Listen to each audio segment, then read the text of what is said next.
Shalom అలేఖిం, షాలోమ్ అలేఖిం, షాలోమ్ అలేఖిం. లేఖన భాగం పరిశుద్ధ మత్తయి రాసిన సువార్త 16వ అధ్యాయం 18వ వచనం. The Gospel according to Matthew chapter 16 verse 18.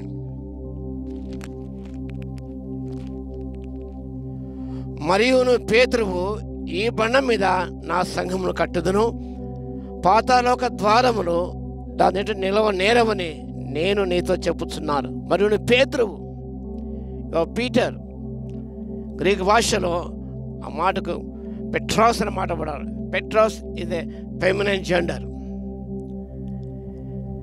అనగా నువ్వు చిన్న రాయివి. ఇక గమనిస్తున్నాం, ఇక చిన్న రాయి కనిపిస్తుంది.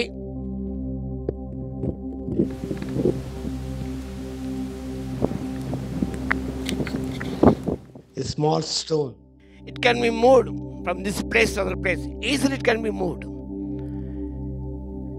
ఈ బండ మీద, on this rock, that means Petra, that means huge rock.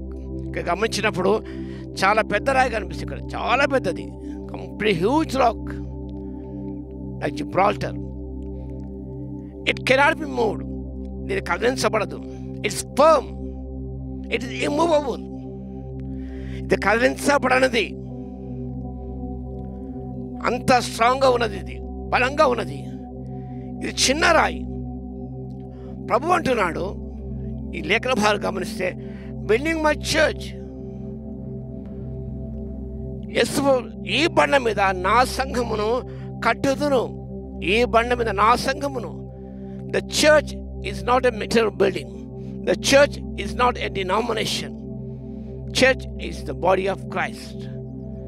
Church is called out people. సంఘం అనగా ఒక భౌతికమైన భవనము కాదు, భౌతిక నిర్మాణము కాదు, లేదా ఒక మతశాఖ కాదు. ఇది క్రీస్తు యొక్క శరీరం. పిలువబడిన వారు, వారి సంఘం అంటే ecclesia, call out of the world in the fellowship of God. ప్రపంచం నుంచి లోకంతో ప్రత్యేకించబడి, ఎందుకనగా దేవునికి సహవాసుగా పిలువబడిన వారు, the called people are called the church of God. క్రీస్తు యొక్క శరీరమై ఉన్నారు. క్రీస్తు యొక్క శరీరం ఒక భాగమే, అవయవాన్ని ఉంటున్నాం మనం. పేతురు చిన్న రాయివి నువ్వు, కానీ ఈ సంఘము పునాది యేసుక్రీస్తు ప్రభు. అపొస్తలుడు అంటాడు, ఈ పునాది క్రీస్తే. Rock of ages, cleft for us, మన కొరకై చీలిన యుగ శిల అయిన యేసుక్రీస్తు ప్రభు. ఆ ప్రభువు మీద, ఆయన వాక్యం మీద ఒక జీవితాన్ని కట్టుకున్నప్పుడు, క్రైస్తవ జీవితాన్ని కట్టుకున్నప్పుడు, ఇట్ కెనాట్ బి షేకెన్. పాతాళలోక ద్వారములు దాని నిలవలేవు. The gates of hell cannot prevail against it. అనగా సంఘం అనే క్రీస్తు శరీరం, వధువు కన్య ముందు ఏ శక్తి నిలవనేరదు. Everything will షేకెన్. ప్రకృతి శక్తులన్నీ కూడా కదిలించబడతాయి.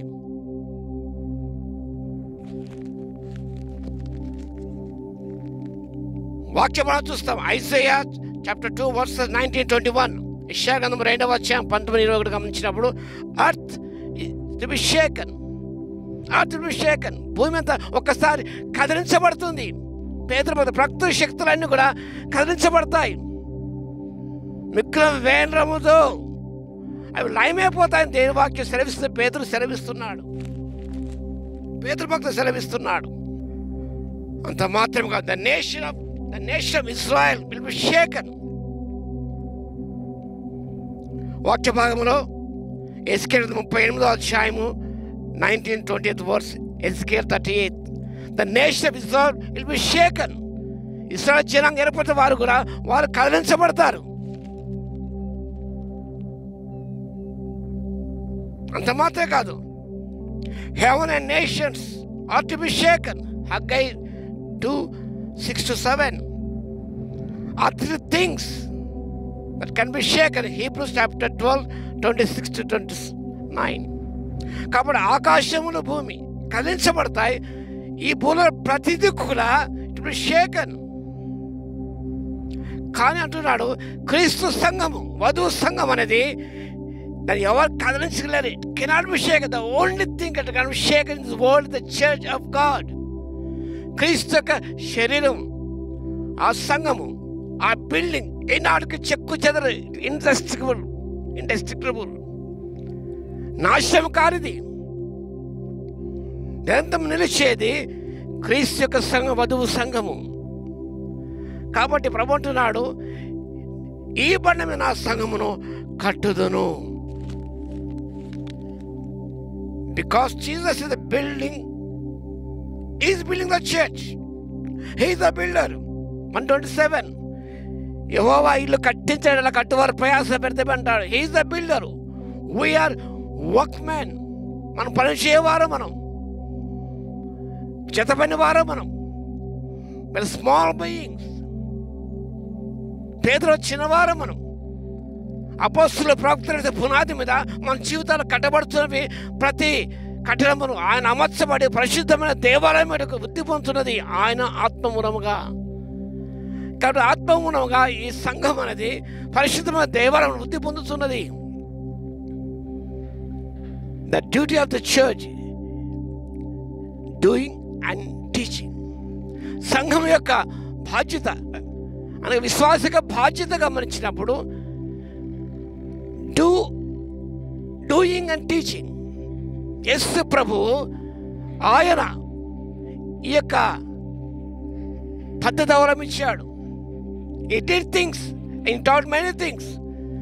5 ఆహారం పెట్టాడు. It's doing. That is said. He taught a spiritual lesson. I am the bread of life. గుడ్డివాణ్ణి చూపించాడు.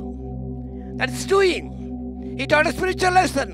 I am the light of the world. That is doing and teaching.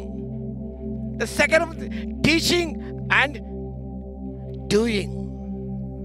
ఉపదేశించాలి, చెప్పాలి. ఈ రెండు కూడా ప్రాముఖ్యమైన ఉన్నవి. సంఘ విశ్వాస జీవితాలు కట్టబడాలి. ఎందుకంటే సాతాను శక్తులు వ్యతిరేక పని చేస్తున్నాయి, కానీ మనకు విరోధంగా రూపించబడే ఏ ఆయుధం వర్ధిల్లదు. కాబట్టి ప్రతి విశ్వాసి కూడా సంఘములో ఒక భాగం ఉన్నాడు. అవన్నీ సక్రమంగా పనిచేస్తే కానీ శరీరానికి క్షేమాభివృద్ధి కలగదు.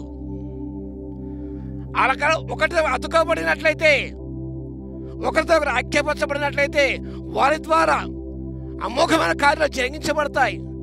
సంఘానికి క్షేమాభివృద్ధి కలుగుతుంది. ఆ క్షేమాభివృద్ధి కొరకే అపోస్తలులు ఉంచాడు, ప్రవక్తలు ఉంచాడు, బోధకులు ఉంచాడు, ఉపదేశం ఉంచాడు. ఎందుకనగా క్రీస్తు సంఘ శరీరం అనేది క్షేమాభివృద్ధి పొందినట్టుగా ఆయన కొందరిని, మనంతా చిన్న చిన్న వారం, ఒకరాయి కలిస్తే కనుక ఒక పెద్ద మందిరం అవుతుంది. కాబట్టి ప్రియులారా, యేసయ్య తిరిగి రానే ఉన్నాడు. Building the lives of the people in the church. సంఘంలో ఉన్న విశాల జీవితాలు కట్టాలి. How? By doing and teaching, and teaching and doing they should go hand in hand. ఆర్థిక చేసినప్పుడు విశ్వాసం బలపరచబడతాడు. కాబట్టి యేసు ప్రభు ఈ సంఘాన్ని సంబంధించడానికి ఆయన రక్తం ఇచ్చాడు.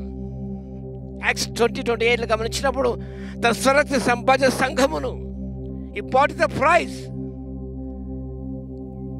ప్రపంచంలో అన్ని మనం కొనుక్కోవచ్చు, కానీ the church cannot be bought with money, gold or silver. It was bought with the precious blood of Christ. క్రీస్తు యొక్క రక్తం చేత సంఘము కొనబడ్డది. దాని అధ్యక్షుడు మనం ఉంచాడు. కానీ ఆ విషయం జాగ్రత్త కలిగి మనం ఉపదేశిస్తూ పనిచేస్తూ ఉపదేశిస్తూ మనం ప్రతివాని జీవితం కట్టినప్పుడు, స్థిరపరచబడినప్పుడు నిజముగా దేవునికి మహిమ కలుగుతుంది. కాబట్టి ఒక మంచి పాట,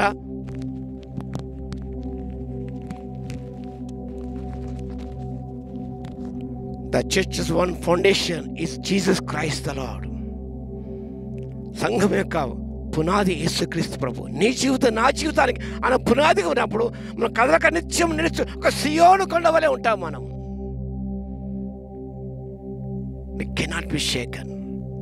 ఈ సంఘం పునాది క్రీస్తే సాధిశుడే, దక్కించే యేసు దీని వక్కపు రెట్టించే, పైనుండి వచ్చి యేసు పెండ్లాడని మేనే, కోరుచు రక్తమిచ్చి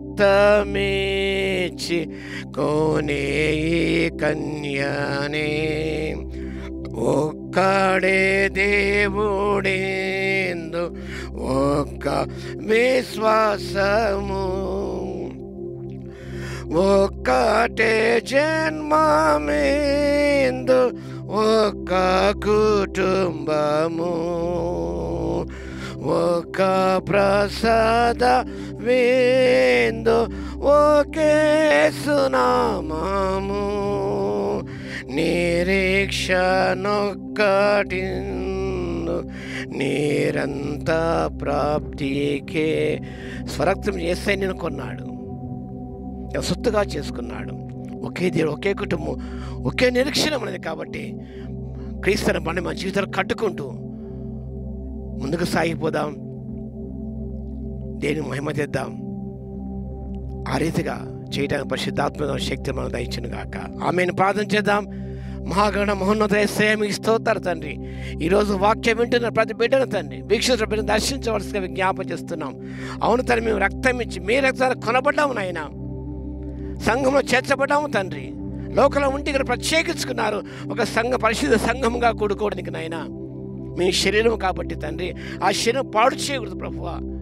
ఒకరినొకరితో కలిసి కొన్ని ప్రభువ ఐక్యమత్యంతో జీవిస్తూ ఒకరిని బలపరుచుకు పరస్పర క్షేమత కలిగించుకుంటూ నాయన,